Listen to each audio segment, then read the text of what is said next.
We have all heard it said, the pure in heart shall see God.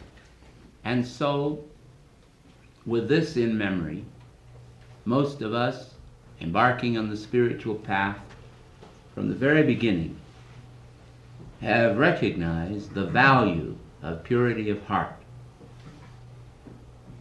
Because purity of heart is like unto a mirror of perfection.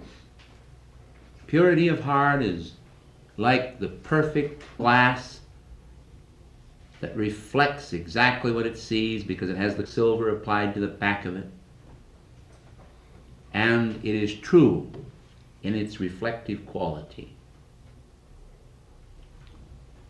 The moment we create even a slight aberration in purity of heart, we change the base of the pyramid of life. The slightest aberration in the base of the pyramid manifests as crookedness in the apex. We need then to, from time to time, come to a place in our own thoughts where we true our world, where we true the mirror to make certain that it is reflective of God. I believe that many people have gods made in their own image and in their own likeness. I do not think that the fact that people do this is of necessity what they intend to do.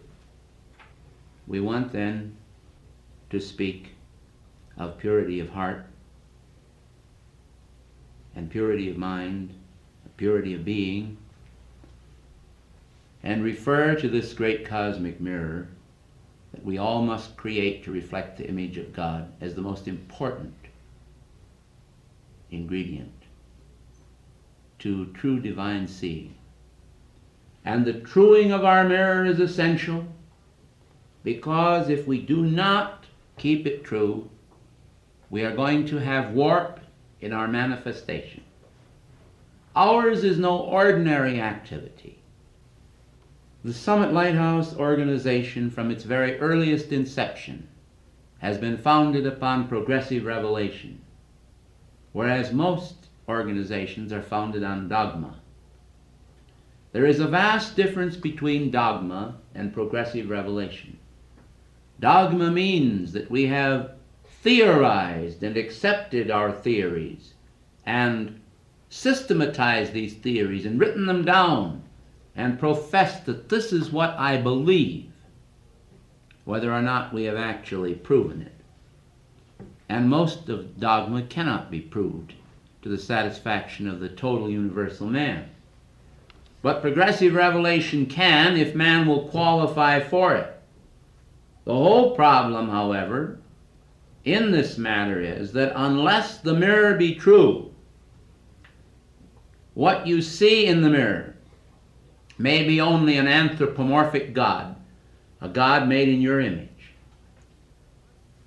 And unless you have traversed the path far enough that the image that you wear is the image of God completely, you still have a considerable potential of human error in your thinking. It is then the grace of God and the grace of God alone that keeps us true and pure. So I believe we should seek for this purity of heart, which is the totality of the vision of man. The total vision must be purified. That's purity of heart as I see it. Purity of heart does not mean that you just have your little heart down here washed, because you can't get at that heart with your physical body. It doesn't mean that you should just have a feeling, a situation where you feel good. And why do you feel good in many cases? You feel good because the sordid memories of something or other that you did against the law have been buried.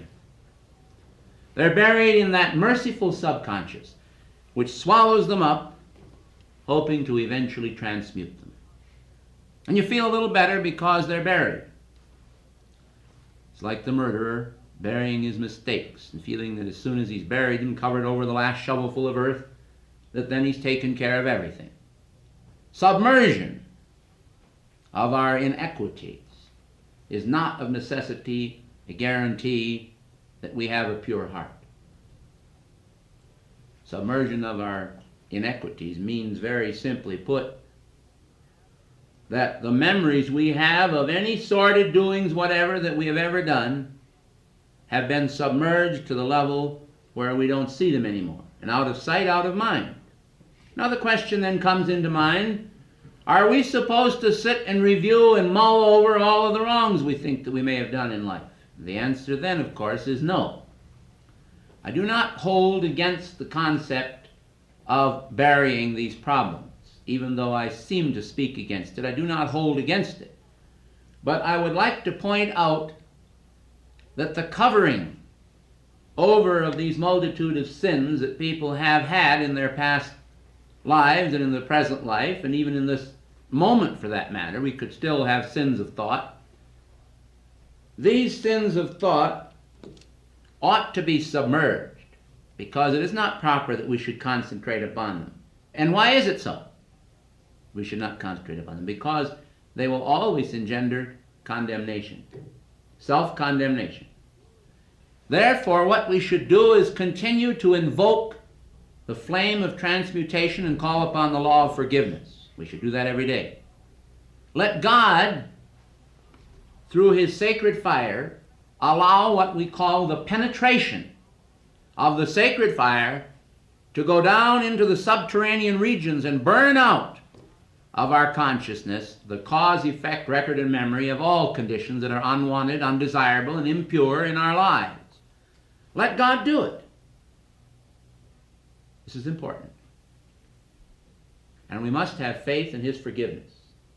And one of the biggest tricks of the enemy in existence is to say to our mind, you know, sometime, somewhere you did something wrong. And resurrect the memory of this wrong. Then when the wrong comes back, condemnation returns. And with condemnation comes inefficiency. Inefficiency in functioning as a true spiritual being. Man no longer functions then as he ought to function. He not only fails to transmute his wrongs, but the wrongs that he revives in memory may become revived then in activity, because he may say to himself, by reason of excuse, well, I'm beginning to think that I did this or that wrong in the past, and so maybe there really isn't any hope for me. And that is the most stupid thing any person can do. It is utterly stupid, because Christ has said, God has said, and it's all the same, be ye perfect. We are supposed to be perfect, but the perfection has to be in the perfection of God. I wanted to bring this out because purity of heart is something that a lot of people fail to really understand. Purity of heart is a condition of reflecting the heart of God in our own lives. It has nothing to do with good and evil in ourselves. The good and evil in ourselves will both melt away when we reflect enough of God. That's what is meant by the statement that God made concerning Abraham the patriarch, when he said he would not impute sin unto Abraham because he was a man after his own heart. In other words, he wanted the purity of the heart of God. And this shows that it has nothing to do with good and evil. People are always inclined to think of their great goodness. And this creates almost a sort of a fraudulent panacea of self-righteousness that just simply fills the consciousness. People get filled with the idea of how good they are because they did a few good deeds, thought a few good thoughts. And the same with evil. Good and evil are bad, both. Did you hear what I said? I said good is bad. Because the good we're talking about has to be repudiated by man. Why callest thou me good, the Master said. There is none good but one, he said. That is God. We have to understand this. It is a matter then of mirroring the perfection of God in our life. That is the pure in heart. Because then you can see God. And God is good. But this goodness is not the goodness of man. It's the goodness of God, captured in the pure, pristine purpose. Do you hear me? The pure, pristine purposes of God.